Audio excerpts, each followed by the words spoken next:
Chicago is easily the top 2 or top 3 transit city in the US, but Despite all that, so many people still drive. A lot of people are not in fact going to take the train next time. Nope, they're not. Because unfortunately, our transit system, as extensive as it is, just isn't useful for tons of trips. that's right, I'm talking about suburb to suburb travel. Right now it's easy to get from the suburbs to the city and vice versa for work, and that's how most people use the Metro, or Chicago's commuter rail system. But even that is starting to change post-pandemic.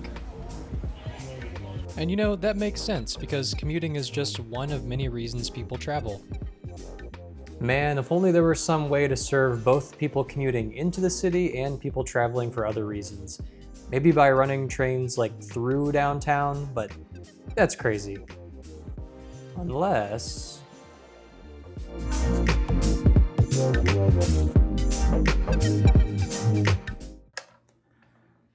We got a lot to get to in this video, and we're gonna get there. But before we do, please drop a like and subscribe if you like this, and tell your friends if you feel like it. Okay, now let's roll the maps. We got a lot of maps in this video. Chicago's rail network is radial. All our rail lines, except for the yellow line, emanate from the city center out to outlying neighborhoods in the suburbs. And many of these lines also start or end in downtown, even the rapid transit lines. That means your journey is likely going to start or end there, unless you're on one of the through running lines or if you plan to transfer. And transferring is not seamless. If you want to go from, say, Midway to Lincoln Square, it's not too bad. Just a quick transfer at Harold Washington Library, State and Van Buren. But if you want to go from the University of Chicago to Highland Park, that requires a transfer to another train station almost a mile away. And the train schedules might not line up too well. You better hope it's not Sunday when most metro lines run every 2 hours. I don't blame people for driving instead of doing that. Chicago's current regional transit system sort of captures riders in a bunch of different catchment areas, like slices of a pie. People trying to travel from one zone to another are probably just going to drive. Transit will only be useful and time competitive for people traveling in their particular zone. Having all routes start and end in downtown is an operational challenge for Metro too, because all trains have to be slowly reversed into the stations. It can take several minutes just to back a train in and a few more to slowly pull it out. You also need huge yards in close proximity to downtown to move trains in for rush hour service, which also adds more operational time and adds to congestion at key choke points on the network, such as the A2 junction where multiple metro lines cross at grade. Running trains through downtown can move a train in and out in just a minute or two, increasing the amount of trains you can move through a station per hour. Regional rail looks a lot different in other parts of the world. In the Rhine-Ruhr region of Germany, for example, trains that serve the suburbs don't stop in the middle of the city, they run through it. Not only does this mean you can travel across the region without switching trains in some cases, but when you have multiple lines overlapping in a city center trunk line, usually in a tunnel, it's almost like a whole nother subway or metro service for that area. Each individual line might only have trains every 20 minutes, but when 4 lines overlap, all stations in that area get trains every 5 minutes in each direction. In the US, and especially in Chicago, this is almost nowhere to be found. The only city that kind of does it is Philadelphia, and even then it's a few levels below something like the Cologne S-Bahn that we just looked at. Through running rail just makes transit so much more useful in a region, which also means it unlocks a ton of potential new transit riders, which gets more people out of their cars, thus reducing traffic. You can actually start to capture some of those people who are moving from one slice of the suburbs to another. This is clearly the way the pros do it. Paris, London, Tokyo, all these great transit cities have some form of through-running regional rail. And indeed, Metra in Chicago has long-term goals to transition to a regional rail provider with less commuter-oriented service. There are no officially sanctioned plans to through-run trains in downtown Chicago, but the Regional Planning Agency, CMAP, did note it as a deficiency in the regional rail component of their 2023 Plan of Action for Regional Transit. And the Chicago Hub Improvement Program at Union Station does set the stage for some very limited through-running of trains in the future.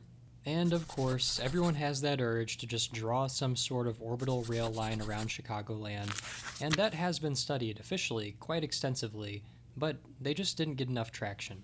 But you know what we do have? A lot of people who have their own ideas about how to do this. And man, I love a good transit fantasy plan. When I lived in New Orleans, I made one, and it was, without question, the most fun pastime I've ever had. Is that sad?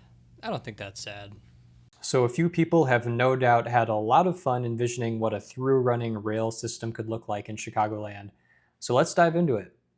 There are a few plans out there, and it's fair to say that they're more than just fantasy plans. One of them is from the High-Speed Rail Alliance, which calls for something called CrossRail Chicago. The main thing with this plan is establishing a through-running connection from the Metro Electric main line through Union Station and northward to O'Hare. This appears to have trains running from Kensington 115th on the Metro Electric line, presumably because south of that is where the existing quad-tracked main line goes down to just 2 tracks. Trains would then pass northward through the densely developed Hyde Park and University of Chicago area, continuing north to Union Station using the St. Charles Airline Bridge, which would have to be revived. The High-Speed Rail Alliance envisions this bridge, which is not currently in a usable state, as the key to linking the various rail lines into Chicago from the south and east, and also as an important part of an eventual Midwest high-speed rail network. The line runs through Union Station using the through platforms along the river, then continues north to O'Hare following the route of Metra's existing North Central service. Their website hints at other potential CrossRail Chicago services, but doesn't lay out any other lines in detail. The next plan does provide a lot of detail, and it builds on the ambitions of CrossRail, providing something that's a lot more impactful. This plan is a 10-year vision for regional rail in Chicagoland, made by Starline Chicago. I'll provide a link to the website with all the details in the description. This plan envisions a whole system of CrossTowners, which are kind of a hybrid between L Rapid Transit and Metra commuter rail, and some of them even reach pretty far into the burbs. These lines would provide fast, frequent regional rail, and where segments overlap, such as this area between 63rd and Ohio and Wells, you'd have trains every 7.5 minutes, which is on par or honestly better than what you get on many lines of the L. The 2034 site plan breaks out the steps to make this plan happen in phases, so let's dive into those. Phase 1 projects are pretty similar to CrossRail Chicago, with a revived connection between the Rock Island and Electric District Metro lines via the St. Charles Airline, and increasing through-running capacity at Union Station as called for by the Chicago Hub Improvement Plan. The second part of Phase 1 is a modernization of A2 interlocking, which again is called for by CrossRail. This would alleviate congestion and set the stage for a new infill station at Ashland and Ogden, which is something Metra is planning for too. With these two projects out of the way, the first interim regional rail line would be activated from Blue Island to O'Hare via Union Station. Since Metra and Amtrak are already planning for these projects, they make for a good first step. And to run the Blue Island to O'Hare service, you wouldn't need to fully electrify the lines.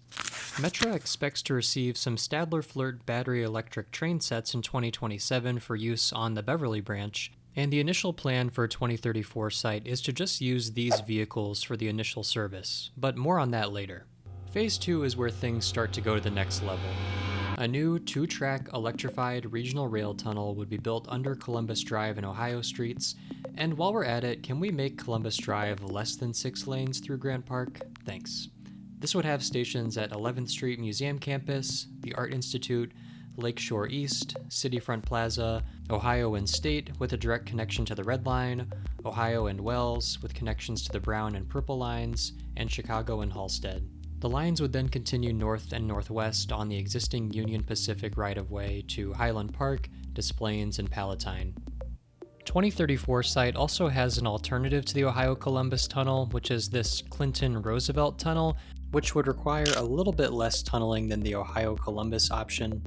But the main plan seems to be the Ohio Columbus Tunnel, so I'll focus on that for the rest of this explainer. The second part of Phase 2 connects the Ohio Columbus Tunnel with the new Fulton Market Station at Ashland and Ogden. These tunnels would obviously be electrified, and the long-term preferred alternative is to install overhead electric wires on all CrossTowner routes. But as an interim and potentially long-term solution depending on their technical capabilities, Metra's battery electric flirts or some other dual-mode train set could charge in motion in the tunnels and on the Metra electric lines and run on battery power for the rest of the routes.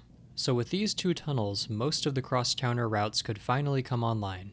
X1 runs from South Chicago 93rd to Highland Park via the Ohio-Columbus Tunnel. X2 runs from 93rd to O'Hare via the tunnel. X3 from Harvey to Des Plaines with special event service to Arlington Park. And rounding out the Ohio-Columbus services is X4 from Blue Island to Palatine. The final phase, Phase 3, is the Clinton Street subway, connecting through the city's two busiest rail terminals and on to the north and northwest. This tunnel routes the X5 service from Downers, Maine through Metra's busiest corridor, past Union Station and north to Winnetka. The X6 routes from Blue Island to Elmhurst using the Riverside through-running platforms at Union Station rather than the Clinton Street subway. The G service is basically a McCormick Place to O'Hare express train, and it also uses the through tracks at Union Station. And that's the network.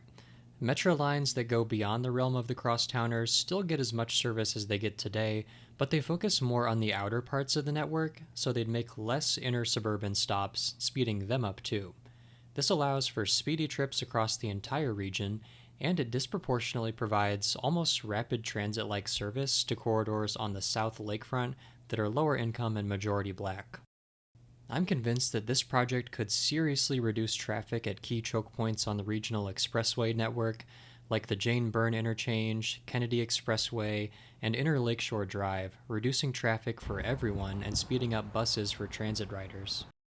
This kind of project would obviously not be cheap to build, and that's another topic entirely, but it's really the perfect way to better utilize existing rail assets and make a huge dent in traffic in the region. It also helps take some pressure off Union Station so it can focus more on inner city services and potentially high-speed rail someday. Chicago has good transit bones, no doubt, but a lot of people still drive. There's tons of traffic, and there's no way we're going to fix that traffic by adding more lanes, even if they're express lanes. If you want to make a dent in traffic, one more lane's not going to do anything. We got to get more people riding public transit. And in Chicagoland, the way to do that is to make transit more compelling for cross-regional trips, and that's exactly what a system like this would do.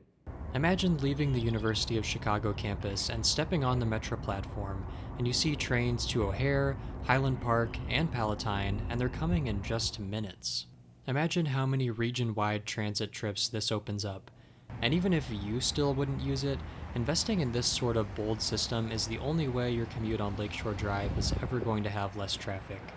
And yeah, I understand there are probably more pressing things the region should be focusing on right now, transit-wise, like making sure we have a transit system.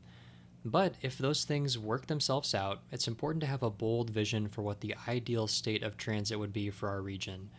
With better transit governance and a more unified system, we can accomplish projects that we don't even think are possible right now. So, let's be bold with our vision. So remember earlier when I said that our region's transit agencies aren't really planning for anything that we talked about in this video? Well, turns out it might have been more on their radar than I would have thought.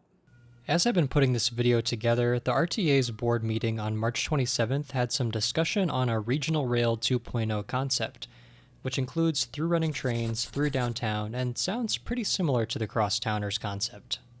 Anyways, that's all for now. Thanks for watching, and let me know in the comments what you think of these plans.